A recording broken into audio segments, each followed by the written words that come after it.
আসসালামু আলাইকুম ওয়া রাহমাতুল্লাহি ওয়া বারাকাতুহু। প্রিয় দর্শক, আমরা যখন সহজভাবে সবকিছু ভাবছি তখন একটি নিউজ আসলো যে ডক্টর মোহাম্মদ ইউনূসকে টাইম বোমা দিয়ে হত্যা করার চেষ্টা করা হয়েছিল।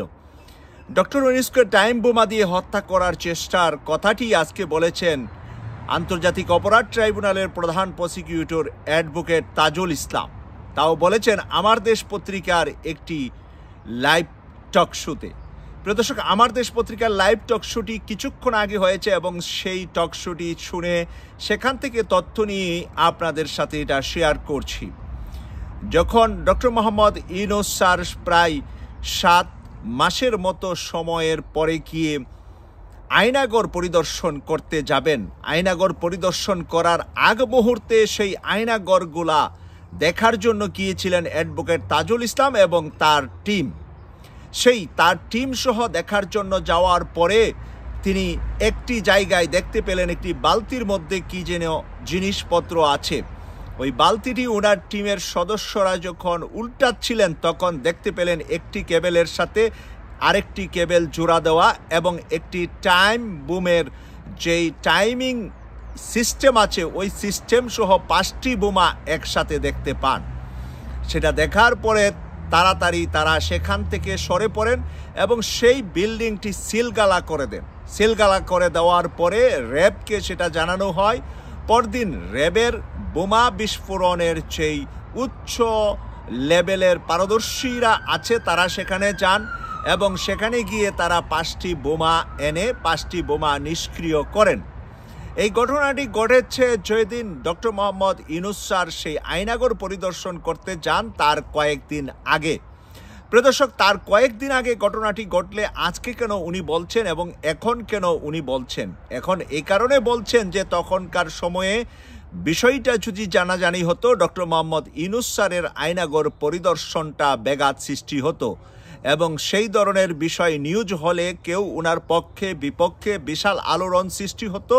সেই কারণে ওনার না যাওয়ার বিষয়টাই সিদ্ধান্তে আসতো। তাই এখানে গোপনীয়তা রক্ষা করে সরকারের সর্বোচ্চ সিকিউরিটি নিয়ে তারা ডক্টর মোহাম্মদ ইউনূস স্যার সহ উপদেষ্টাদের কয়েকজন সহ এবং আয়নাগরে যারা বন্দী ছিলেন সেই বন্দীরা সহ অনেকেই সেখানে গিয়েছিলেন। প্রিয় দর্শক, আমরা আজকের এই লোমহর্ষক কথা থেকে তাজুল ইসলাম সাহেব বললেন যে শত্রুরা থেমে নেই। শত্রুরা এখন বস্তা বস্তা টাকা খরচ করছে কিভাবে আন্তর্জাতিক অপরাধ ট্রাইব্যুনালের কার্যক্রমটা বন্ধ করে দেওয়া যায়, কিভাবে এই ট্রাইব্যুনালে যারা কাজ করেন তাদেরকে ক্ষতিগ্রস্ত করা যায়। তারা হুমকিতে আছেন, তারা অনেকটাই সিকিউরিটি থাকার পরেও যেন অনেক সিকিউরিটির অভাব আছে তাদের জন্য। বাংলাদেশে আমরা জানি যে গণবসতি, দেশের মানুষ রাস্তাঘাটে যানজটে বিভিন্নভাবে বিভিন্ন সময় তাদের বিভিন্ন জায়গায় যেতে হয়। সেই কারণে তাদের উপরে রয়েছে দুষ্কৃতিকারী সেই আওয়ামী লীগের বিভিন্ন মহল থেকে এবং ভারতের পক্ষ থেকে তাদেরকে কিভাবে হত্যা করা যায় বা তাদেরকে কিভাবে শেষ করে দিয়ে এই আয়নাগর প্লাস এই আন্তর্জাতিক অপরাধ ট্রাইব্যুনালের কার্যক্রম বন্ধ করে দেওয়া যায়। প্রিয় দর্শক, এই সমস্ত বিষয়ের মাঝখানে যদি কেউ বলে ওঠে আমরা ইউনূস সরকারকে চাই না, নির্বাচন চাই, জলদি নির্বাচন দিয়ে রাষ্ট্র ক্ষমতা রাষ্ট্রের পরিবর্তন করতে হবে, তাহলে এই বোমের সাথে জলদি নির্বাচন, তাড়াতাড়ি নির্বাচনের কোনো যোগসাজ আছে কি না সেটা কিন্তু এখন ভেবে দেখতে হবে। কারণ তাড়াতাড়ি বা জলদি নির্বাচনের সাথে ডক্টর মোহাম্মদ ইউনূসকে হত্যা করার জন্য সেখানে টাইম বোমা রাখা হয়েছিল কিনা তাজুল ইসলামকে যখন জিজ্ঞাসা করেছেন আমার দেশের যেই উপস্থাপক তিনি, তখন তাজুল ইসলাম বলছেন যে জি, এটা উড়িয়ে দেওয়া যায় না, কারণ এটাই তো তাদের হয়তোবা পরিকল্পনা ছিল। আমরা আগে পরিদর্শন করে জায়গাগুলোকে দেখতে যাওয়ার কারণেই তো আমাদের কাছে এটা ধরা পড়েছে এবং আমরা সেভাবে সবগুলা জায়গা দেখে পরিদর্শন করে সিকিউরিটিটা সম্পূর্ণভাবে আমরা দেখে তারপরে আমরা ডক্টর মোহাম্মদ ইউনূস স্যারকে সেখানে নিয়েছি। প্রিয় দর্শক, আমরা আজকে ডক্টর মোহাম্মদ ইউনূস স্যারের এই বয়সে এই সময়ে বাংলাদেশের হাল ধরার জন্য ওনাকে বিদেশ থেকে আমরা ধরে এনে দায়িত্ব দিয়েছি। আর উনি নতুন বাংলাদেশ গড়ার জন্য যা দেখাচ্ছেন, যা করছেন, এবারের রমজানে দরিদ্র মানুষের দোয়া যে ওনার উপরে পড়েছে এবং বিদ্যুতের অভাবে কারো তারাবির নামাজ, কারো ইফতারিতে, কারো মাগরিবে কোনো জায়গায় কোনো ধরনের সমস্যা হয়নি। সকল সমস্যার মোকাবেলা করে এবং বাংলাদেশের মানুষের আগের চাইতে কম মূল্যে খাবার দাবার থেকে শুরু করে সব কিছুতে সুবিধাজনক অবস্থানে 8 মাসে একটি রাষ্ট্র আনতে পারে শুধুমাত্র, তাহলে আমরা যে 20 টাকা কেজি পেঁয়াজ খেলাম, এর আগে এটা 100 টাকাও যদি ধরি, 100-র উপরেও ছিল। আমরা জানি যে রমজানে 120, 150, 150 টাকা, 200-250 টাকাও পেঁয়াজের কেজি শেখ হাসিনার আমলে আমরা শুনেছি। আপনারা ভালো করে জানেন, যারা দেশে আছেন তারা হয়তো কমেন্টস করে লিখবেন যে সর্বোচ্চ কত টাকা দামে পেঁয়াজ আপনারা এর আগে কয়েক রমজানে খেয়েছেন। তাই এবারের রমজানে আপনারা সর্বোচ্চ 25-30 টাকায় পেঁয়াজ খেয়েছেন। তো এই জায়গাটায় যেই মানুষটা মাত্র 8 মাস সময়, রমজানটা হয়েছে ওনার 6 মাস থেকে 6.5 মাস, মানে 7 মাসের সময়ে ওনার দায়িত্ব নেওয়া, 7 মাসের সময়ে রমজান হয়ে গিয়েছে বাংলাদেশে।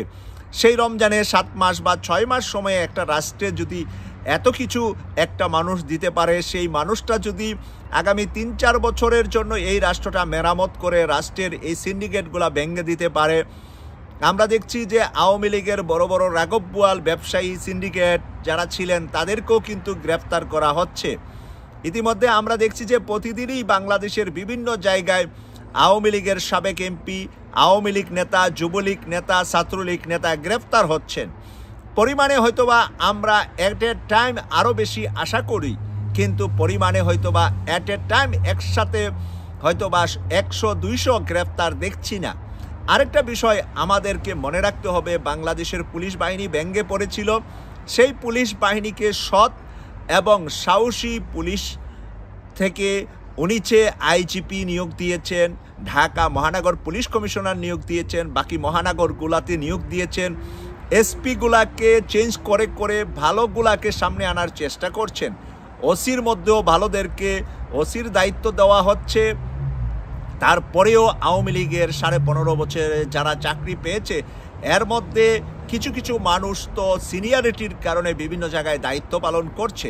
তারপরেও যাদের নামে বিভিন্ন ধরনের সমস্যা ছিল এবং বিভিন্ন ধরনের খুন খারাপির সাথে জড়িত ছিল, তাদেরকে অনেক অনেক জায়গা থেকে উনি বা বর্তমান পুলিশের আইজিপি চেঞ্জ করে, পরিবর্তন করে সৎদেরকে সামনে দেওয়ার চেষ্টা করছে। এবং যেখানেই কোনো দুর্ঘটনা, যেখানেই পুলিশের কোনো অবহেলা দেখা যাচ্ছে, সেখানে ওসি, এসপি তাদের উপরে পানিশমেন্ট দিচ্ছেন পুলিশের নিয়ম অনুপাতে।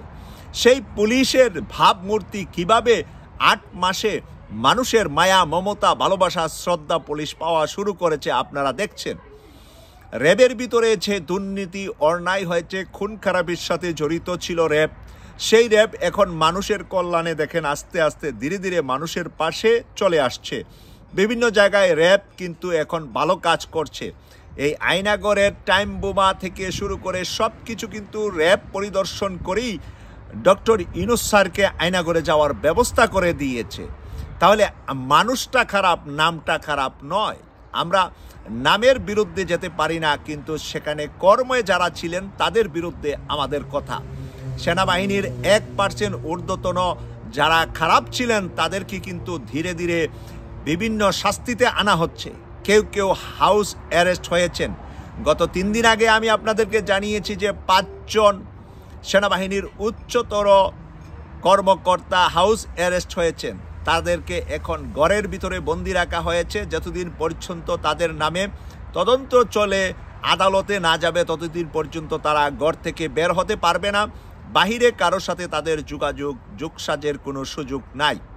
প্রিয় দর্শক, কেটিভি 24-এর ব্রেকিং নিউজগুলো দেখার জন্য আমাদের চ্যানেলটি সাবস্ক্রাইব করে এবং আমাদের চ্যানেলটির মেম্বারশিপ নিয়ে আমাদের হাতকে শক্তিশালী করবেন, এই প্রত্যাশা রেখে এই বিষয়ের বিশ্লেষণটি এখানেই আমি শেষ করছি। আমি সৈয়দ মাসুক, লন্ডন থেকে। আল্লাহ হাফেজ।